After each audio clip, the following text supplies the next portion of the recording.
Poverty affects 1 out of every 6 people living in the European Union. It's been the subject of parliamentary reports and much debate. But what is being done to improve things?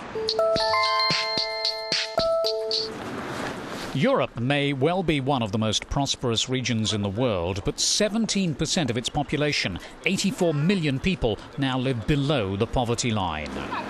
Young people, those under 17, are at greatest risk of poverty, followed by the elderly. There's also an increasing number of working poor. 8% of Europeans who are in work don't earn enough to support themselves.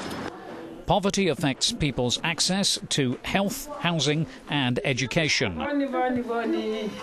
These are the areas that are most likely to be hit by government austerity measures, and this MEP is concerned about that.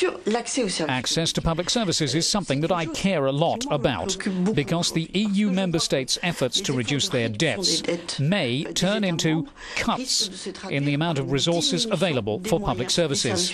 And fighting poverty is impossible if there is no access to basic rights. Guaranteeing the right of the poor to live in dignity is also the aim of the director of the European Anti-Poverty Network.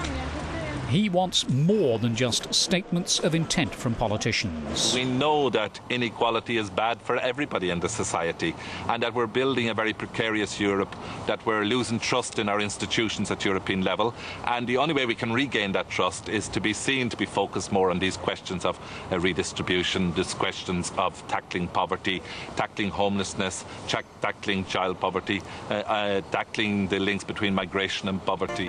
The EU is committed to cutting the number of people affected by poverty by 20 million from the current 84 million by the year 2020. Europe Direct is how you can get more information about Europe. There's a free phone number, a website and information centres throughout Europe.